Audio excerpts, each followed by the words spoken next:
I'm Eileen, and I have been in this business since 1986 in Sacramento. Actually 1983 for a little while, but 1986. You work as an independent contractor. You'll be paid by the signatures, not by the hour. The federal government requires you to keep track of your earnings, but I will also give you a 1099 in January, okay? You're in business for yourself. You can deduct all your expenses. Okay, first of all, some do's and don'ts. Use blue or black ballpoint pen only. If someone comes along and signs in red ink, I'll pay you for it, but the elections department doesn't like it. If someone signs in pencil, scratch it out and have them sign in pen. Do not let them trace over it, because that is not legal. You have to have them start a whole new line, okay? Do not get duplicates. Duplicates are killers. Duplicates are very damaging to the business. Do not ever use whiteout on a petition. If you make a mistake, scratch it out, make the change, and initial the change, okay? If you tear a petition, put some tape on it. If you lose a single letter, the petition sheet is no longer good, all right? You know what, Laura? I wonder if you can, well, I want you to keep everybody out of here, okay? Yeah, okay. I'm gonna have to close this. So, this is what the petition looks like, okay? This is called the title and summary of the petition. It is exactly that. It's the title and a summary of the text. This is written by the Attorney General's office. It has to be available for the public to read at all times. You can't cover it up and say this is to save the whales or something, okay? These are statewide petitions. You can take signatures from any county in the state of California, but they have to be separated by county. And you'll see right here, you write the county name right here at the top of the petition. And every signer should be a registered voter in the county that you've written at the top, okay? This is called a signature box. There are 4 pieces of information. First of all is the printed name. We have to know who this person is, okay? We need a signature. That's a cursive, letters tied together signature, or whatever squiggle passes for their signature. We do not accept 2 printed names. This is the residence address. No one in the United States is ever registered at a post office box. People will walk up to you and tell you they are, but that's not true. They cannot possibly be, okay? The reason they think that is that they don't get their mail at their house, so on their application for a voter card, they put their residence address first and then their mailing address second. But the residence address is what we have to have on the petition. City and zip, they don't have to have both. If they have the city, it's fine, or if they have just the zip, it's fine. And if the information is in the wrong line, we accept that. As long as it's all there, it can be anywhere, okay? This column is for the county. This is not for you to write in. This column is for you to write in, and I will tell you what to write in it in a little while, okay? Declaration of circulator, this is you. This is your printed name. This is your address, and that includes the city and zip, all right? There are places for 3 dates. The date you start this sheet, the date you finish this sheet, and the date that you sign, swearing that you witnessed all these signatures being signed. The second date cannot be before the first date, and the third date cannot be before either one of those dates, because you can't witness something that hasn't happened yet. Place of signing, the city that you got these signatures, okay, and your signature. So you're going to be out there, you're going to ask the people if they're registered to vote. You're going to ask them in 3 different ways. The ideal would be that 100% of the people who sign are registered to vote, but that's not going to happen. People will lie to you, they'll be confused, all kinds of things will happen. So, if you get 75% registered voters, we will pay you for 100% of your signatures. You'll find that it's very hard to maintain that 75%, amazingly hard to maintain the 75%. So if you think that if the person says they're not registered to vote, or if you think they are confused and they are not registered to vote, you're going to offer to update their registration. And don't forget that phrase update, or that word update. If you say, I'd like to re-register you, sounds like it takes a long time. Update sounds like it doesn't take long at all, okay? But everybody in California who moves or changes their name or changes their political party have to totally re-register. Now, when you're out in public circulating the petition, you have a right to choose whether you register voters or not. Maybe 1 out of every 6 or 7 people might not be registered, and you can either choose to take the time to re-register them or tell them that they can't sign, and that's up to you. I'm not going to require that you register voters. You'll find, though, that you get much better validity if you do register voters. Okay, I'm going to give you a voter card, and I want all of you to circle the fields that I read out here. Kathy, will you do mine while I work the camera? It's probably the same highlighted stuff we did before, but... Okay. Circle number 1, 2, 4, and 5. Okay. So, let's go back to that. And now we're Circle number 9 and 10. All right, thank you. Circle number 11. Okay, so number 11 gives you the option of the driver's license ID. You need something more? Checks. Checks. Gives you 2 options, the driver's license ID or the last 4 digits. If it's at all possible, get the driver's license ID, okay? Because getting the last 4 digits puts it in the pending file until they write a letter and get a return. If you end up getting the last 4 digits, get a phone number, and that's right directly below the box for the last 4 digits. So the last 4 digit puts it in a pending file? Yes. Other thing we weren't told. Okay, number 14.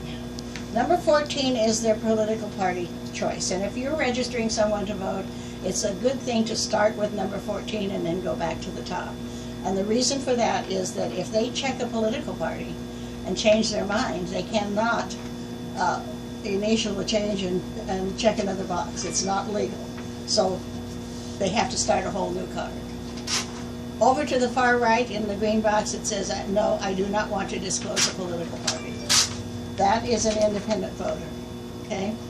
On the left, the first party in the green box is the American Independent Party. This confuses people. The American Independent Party is not an independent voter. It's an extremely conservative party. Okay, so lots of people don't know that. Have to do number 14? They have to do, yes, that's required. Do they have to do number 10? Number 10, yes. They do. They have to do every single one of these that you're circulating, okay? Number 16, if you were registered to vote before, fill out below.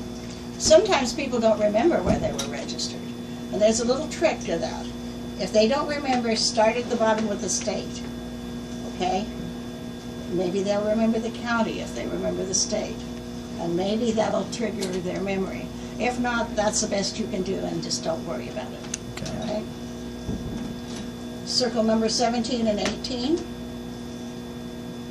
A person is eligible to vote if they are a U.S. citizen, 18 years of age or older, and not in prison or on parole for a felony. Up until a few years ago, a person could never vote if they had been convicted of a felony, but that law has changed. And you can explain that to people out there if you think that's the case. Prison guards and parole officers are still telling people they can never vote. Found that out. I mean, it's Sick. really, really a bad thing. So number 18, and right below that is the red box, okay? That red box is for the signature and for the date they signed. If they do not date it, they are not registered to vote, and your signature is not going to be good. So it has to be dated, okay? And right below that is two numbers, 2 letters, and then 6 numbers in red. When you register someone to vote and they sign a petition, you have to put that number, all of it, in this little box to the left of the signature, okay? Right here. I know that that box isn't at the same shape as the number, but you can do it in 3 lines and got it. To the right is it says, did someone help you fill out or deliver this form? You're going to be keeping the forms. And you're going to, by the way, you people in Yuba County, don't ever mail the forms. Hand deliver them, okay? Because a lot of the forms that I have are Secretary of State forms, and they don't get delivered to your county. They will be sent to the Secretary of State's office, and sometimes it takes 2 or 3 weeks for them to get back to the county, and that means your voter card is not going to be counted. Okay. So in that little green box, ignore what it says and just print your name and put your phone number, okay? Just your printed name and phone number is all you need in that little green box. They just, if there's a problem with the card, they need to know who to get in touch with. Or you can put my phone number if you don't want to talk to them. It doesn't matter. And that's this one? Yeah, that little green box there. So printed name and either your phone number or my phone And number. that's if we deliver.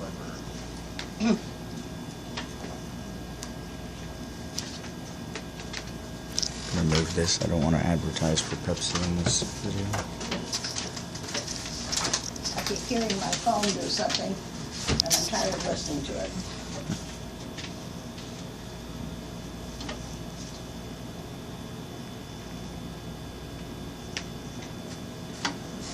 No emergencies. Okay, let's talk about validity. Validity is a phrase you're going to hear in this office constantly, to the point you're going to be sick of it, okay? Validity means the percentage of registered voters on your petitions. And we call it the validity rate. And again, 75%, you get paid for 100%. If you get between 55% and 75%, we're going to take out enough signatures to bring it up to 75%. What we call black striping. Black stripe out the signatures to bring it up to 75%. If it's below that, we're going to try to figure out what the problem is. And first turn-ins, a lot of people can come in low, and then we sit down and we try to figure out why, okay? If it remains below that, I will only pay for the percentage. If it's 55%, I'm going to pay you for 55%. I do that to punish you, okay? And so at that point, we try again. If it's below 55% for very long, I don't want to work with you, and I'm sure you're not going to have that problem. So that's it for validity as far as what I'm going to do to you. And let's talk about how to get good validity, okay? The first thing that I need to say is that people who are poorly educated will lie to you. And there is a reason. A lot of people think that if they have a warrant or if they owe child support and they register to vote, the police will come and get them. That's not true. That is not true at all. But they will say, yes, I'm registered to vote because they know you're getting paid for this and they want to help you out. And so you end up with really bad validity. And I will tell you that anyone who ever goes to Florin Road Walmart will never, ever get more than 50% validity. It's not even possible. One of the things that happens is that out there in general is that women have been taught to be afraid of giving their addresses out, and that's one of the reasons that you'll get bad validity that you can't control. They'll put a different address down, just make up a phony address sometimes, and that's nothing you can deal with, okay? But whatever the case, find yourself a nice middle-class neighborhood, nice grocery store in a middle-class neighborhood. I discourage Walmarts. Walmarts are worked to death. Walmarts are not only work to death, but they run generally 10 to 15% lower validity. Sorry.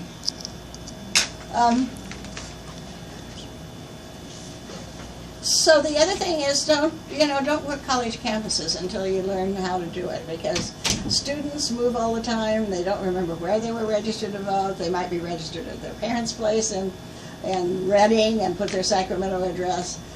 Just stay away from college campuses. Okay. So the next thing I want to talk about is how to set up your boards. Everybody that walks in here thinks, oh boy, I'm just going to run right down to the Dollar Tree and buy myself a clipboard. And that just doesn't work. And the reason for that is that you can't carry enough clipboards to actually make money in this business. Okay, so what I want you to do is to go home and either get some cardboard boxes or go to the Dollar Tree or a 99-cent store and buy some foam floorboard. This stuff doesn't cost much at all. So cut at least 8 boards to fit this petition or the voter card. Put them on with these clippies.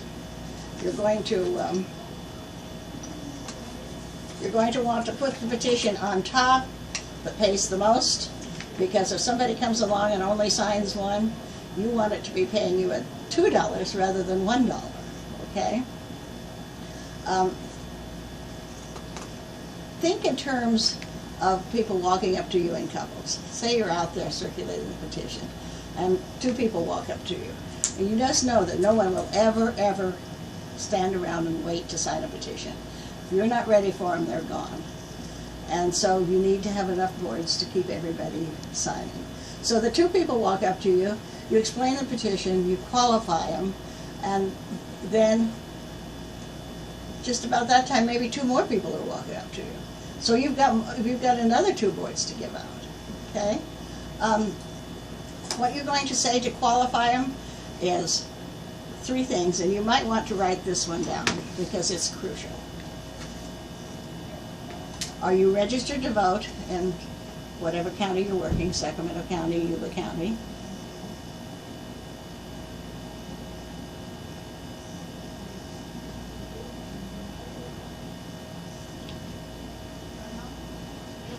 Have you moved since the last time you voted? If you don't ask if they've moved, you're going to lose money. It's guaranteed. You can say, have you moved or changed your name even, okay?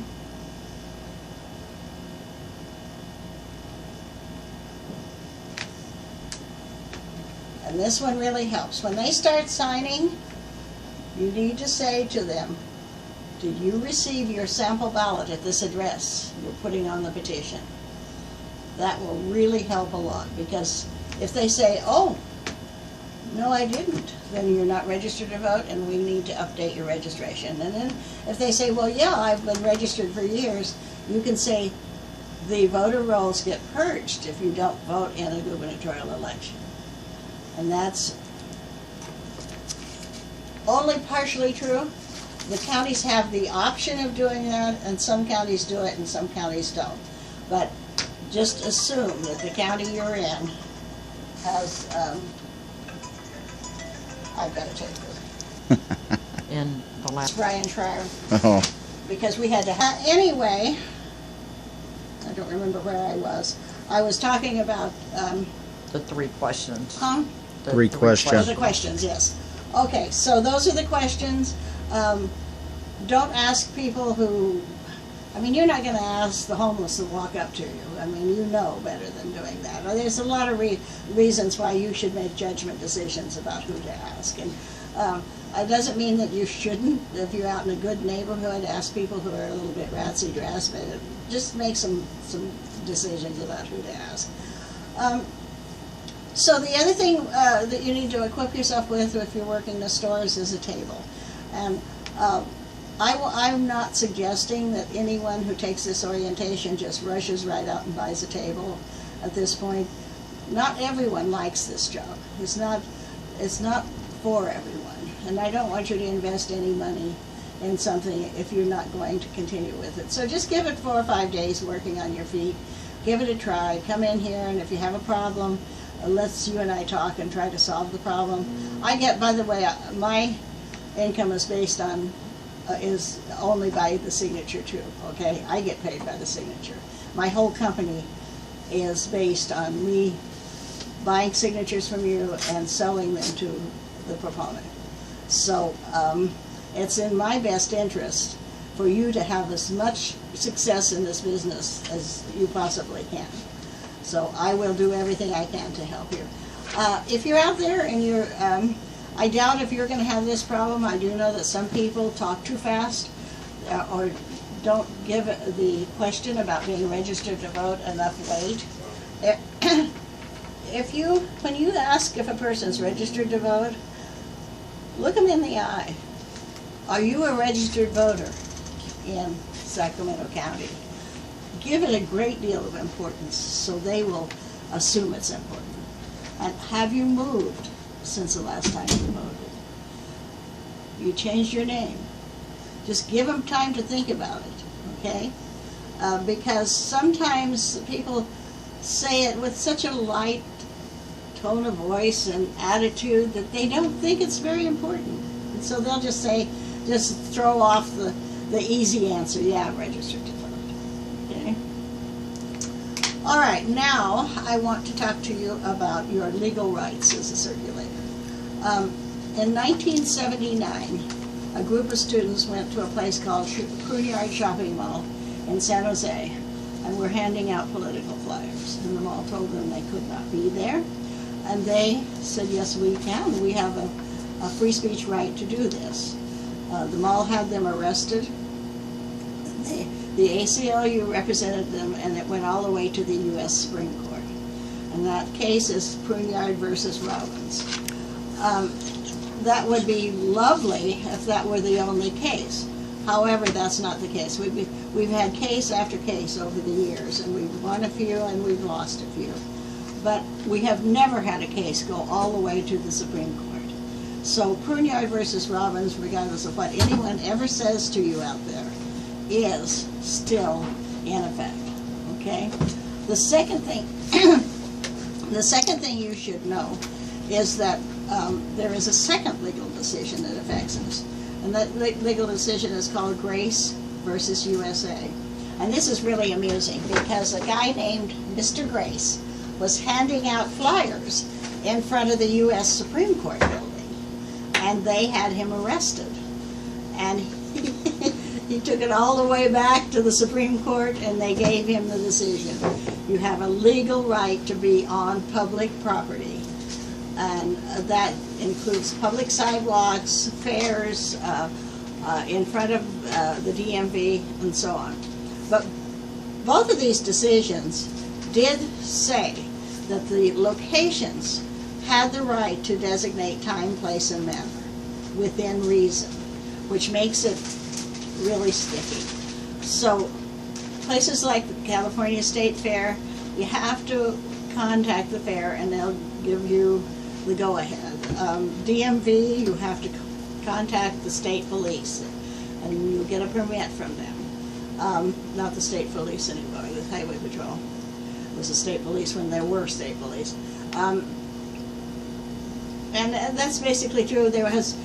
Anytime there is a festival of some sort in a town and the people doing the festival lease the right to be there, you still have a right to be there, no matter what they say, because there is a decision out of Nelsonville, Ohio, that said that First Amendment rights cannot be switched back and forth. You either have them or you don't have them. Okay. The stores are difficult. First of all, I'm going to tell you about Safeway. Safeway has decided not to be cooperative with us, and there is an attorney named Dahlberg who is on retainer for Safeway, and they don't call the police. Calling the police works for us because the police support us in most cases. But Safeway will take a picture of you and do a temporary restraining order against you. So this is, never ever tell any store manager or anyone who you work for or who you are.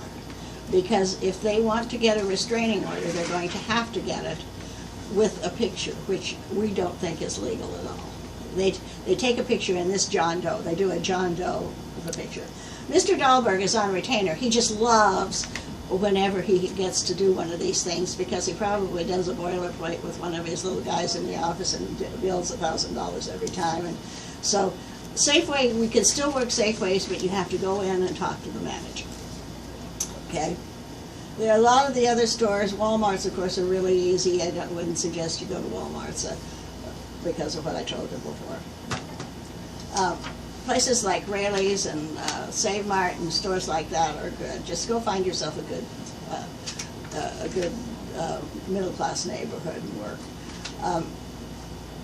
Costco is a membership store. They are not a prune yard store. Winco is a warehouse store. There's no way that they could be called a shopping mall. This hinges on the prune yard decision being in a shopping mall. So basically, places like Winco cannot be called a shopping mall. Raley's is a shopping mall. They not only sell... What if they share a parking lot with, say, a Starbucks and a couple of taquerias or something like that? Is that then considered a mall? Yeah, it is. Okay. And it gets really iffy. You know, there is just no cut and dried way to talk about this subject because it has to do with who you're dealing with out there and so on. But what I'm going to suggest to you guys is make a decision about how far you want to take this. Again, I'm not going to tell you what to do. It's up to you. I'm stubborn, so when I was circulating, I used to hang out until the police told me they were going to take me away. And then later, we were looking for cases because we wanted to challenge some of the stores, and I got arrested. And I will tell you that it takes a long time to get arrested, and they're not going to just come up and take you away. What's going to happen, if a manager doesn't want you there, you're just going to go up and set up. If the manager doesn't want you there, they're going to come out and say you can't be here. And then you're going to say to them, I have a legal right to be here and I intend to stay. And if you don't accept my rights, please call the police. And the police, in about 95% of the cases, will come and tell the manager that he has two options, to leave you there or to do a citizen's arrest. If they talk about a citizen's arrest, I think it was always fun to tell the guy that the last time they did a citizen's arrest on me is now in Ohio running a grocery store. Because we will sue you as well as the store, okay?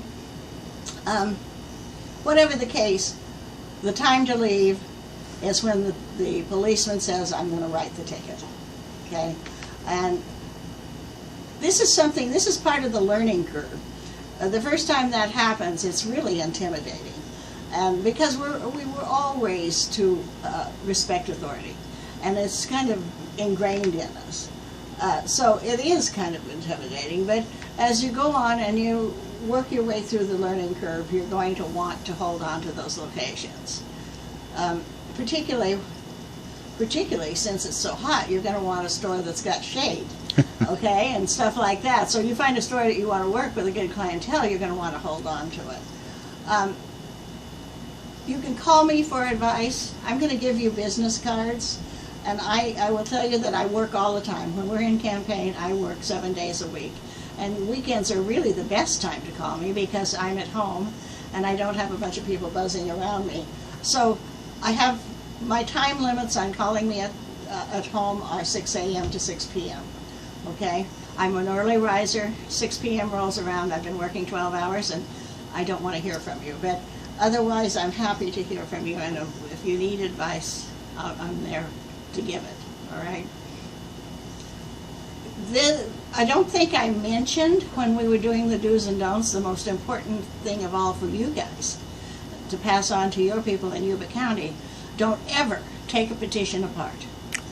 These people are going to have a Yuba County petition, and it's going to be in the form of a book. It's going to be 10 pages.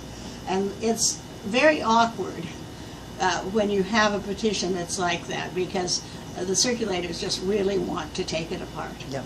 But if you take it apart and somebody from the Secretary of State's office walks up to you, you're going to be in trouble. because the signers have to have every single letter of that petition available for them to read. That's the law.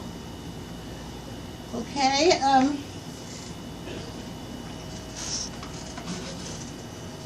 I hope I got everything. So, does anyone have any questions? I'm fine right now. Gave you a lot of information. Just one more woman that can't stop talking. People out there are going to ask how you get a job like this. I'm going to give you business cards to give out. One more thing, and this goes for you guys too. You might as well listen to the crew line. On here is a number called the crew line. It's an announcement line. You don't say anything. What you do is call it every day. I put the date before the announcement, so if you've listened to that day's announcement, you just hang up. The reason you need to call every day is that things change in this business, and sometimes the change is very fast. I could say, Right. at some point this afternoon, I could record the clue line, and it says we have to have all your signatures in on the no blank checks petition by Wednesday, or you won't get paid. Because the companies that I'm subcontracting with get their money up front in increments. If one of the clients doesn't pay an increment, my client will stop that petition dead. Okay? So, call it every day. I don't record it every day. Sometimes it'll be a week and a half or 2 weeks. I just won't record it because I don't have anything to say. Sometimes it'll have good news. That good news might be, hey, the price went up on the no blank checks petition from $2 to $3. That's something you'll want to hear. Or it might say that the price went up on the porn petition from $1 to $3. So that means you'll put it on top of your boards. It's just always information you need, okay? There's Awesome. business cards for you. Okay, is that it? Awesome. Thank you.